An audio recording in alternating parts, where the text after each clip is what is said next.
Let's check in on some Afrofuturism. Mm-hmm. Yeah, this is interesting. Jody, what shall we do?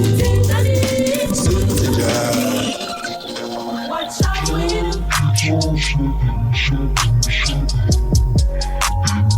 Afrofuturism.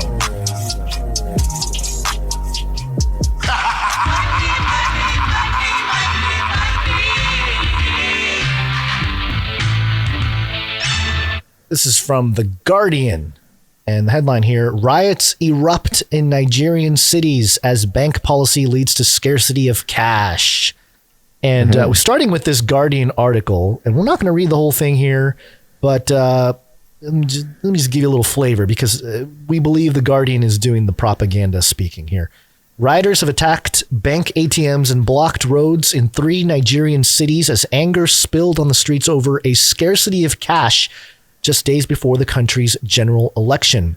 Nigeria has been struggling with a shortage in physical cash since the central bank began to swap old bills of the local naira currency for new ones, leading to a shortfall in banknotes. Classic. Now, when I read this, Basil, I was under the impression where it says old bills for new ones. Does it just mean new paper currency? That's what cash? They're claiming. Yes, that's what they're claiming. Okay. All right. I just want to make that clear, because that's the assumption, at least that I made when I read this, is, okay, it's just cash, one form of paper cash for another form of paper cash. Yeah, just newer bills. Banks have limited access to cash for withdrawals because of the scarcity of the new notes. And some businesses refuse to accept old naira, causing huge queues, angering customers, and disrupting businesses. The unrest in the southwestern city of Ibadan and Benin City and Delta states in southern Nigeria came days before Nigeria holds elections on the 25th to decide on a successor to the president, Muhammadu Buhari, who will step down after 2 terms. Police in Delta State said, quote, unguided youths, miscreants in the name of protests, set 2 banks and 2 vehicles on fire. We have arrested 9 suspects. It's a whole thing. There's a lot of, they're calling them hoodlums. It's the whole thing. It's collapsing. And it's all because of a lack of cash, lack of banknotes. Now, I'm skipping down underneath that last picture there because it kind of does a great job summarizing. Tensions have flared in Nigeria since the central bank set a February deadline for depositors to change old notes, leaving many people cashless and frustrated. Many people working in the informal economy and in transportation in Nigeria use cash for transactions rather than banking apps. The central bank said the policy was aimed at mopping up excess and counterfeit naira from the system, as well as discouraging cash ransom payments to kidnappers and bandits. Look, I'm not saying that doesn't happen, but to do a nationwide bill swap because of kidnappers and bandits, you got some other bigger problems going on. The policy was also to promote cashless transactions by limiting the use of cash for businesses. So that's what it's really for. They're trying to get rid of cash altogether. Can you imagine if you're a kidnapper and you're trying to do business with some other kidnappers, and it's like, oh, hey, you got a cash old app? Bills. Don't give me old bills. I can't accept cash anymore, so I got to pay the man. So here's my Venmo. You got the exactly. Okay, right. Continue. So obviously that's what the central bank is doing, is they're trying to get rid of cash, even though they're taking in old cash and putting new cash in circulation. They're not balancing it out, which is a great way to sort of surreptitiously take cash out of circulation. But some state governments have taken the central bank to court, seeking an order to suspend the policy and allow Nigerians to use both old and new notes until the banks are able to provide enough cash.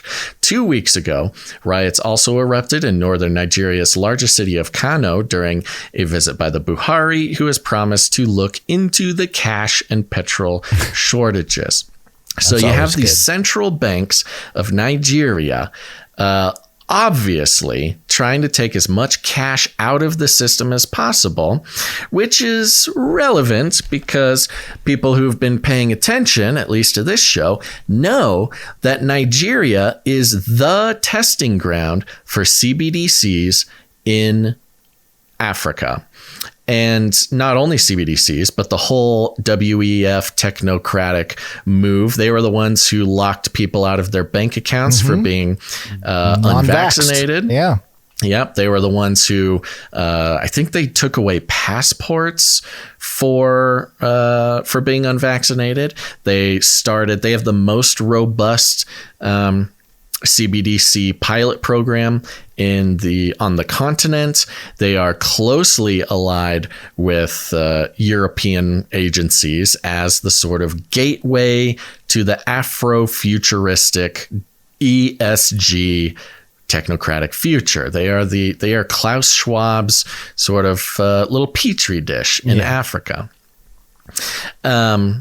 And let's see here. We have a couple links in case, by the way, all these links are in your email box. If you're part of our newsletter, go to canarycry.party, sign up for the newsletter. All these sources sent straight to you before every show.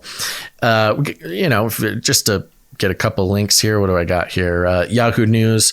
This is mirrored from Decrypt. Inside Nigeria's ambitious push of cashless society. Naira CBDC. And it goes through the whole sort of setup where they are going to be the poster child, the golden child for central bank digital currency, centralized control of a cryptocurrency to replace all cash, all value transactions.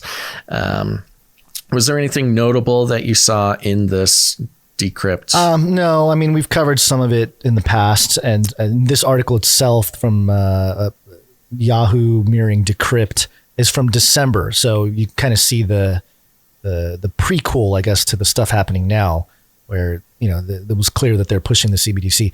And it does point out in here that unlike cryptocurrencies, a central bank manages the whole thing, which is unfortunately a sort of battle that we're going to see continue to unfold all around the world, in the US as well.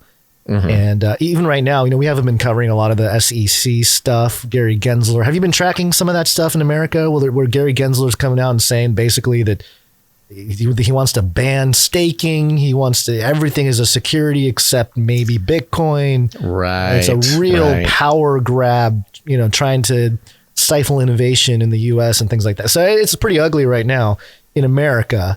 Of course, it's going to get really ugly in other places like Nigeria, where, again, it's been a testing ground for all kinds of systems that the world elite lizard people would like to implement. So and they've done a very good job. And there's multiple factors. The timing of this cashlessness is really incredible. I mean, they have an election next 25th. week. So next week. So next Saturday. You can kind of cover it. You can kind of call it politically motivated. You can think of lots of other reasons, even sort of backhanded reasons as to why this would be happening, when we know, if you've been following it for as long as we have, that this is all part of the plan. It's really not that political. It's not anything except for the next step in the petri dish that is Nigeria, of European control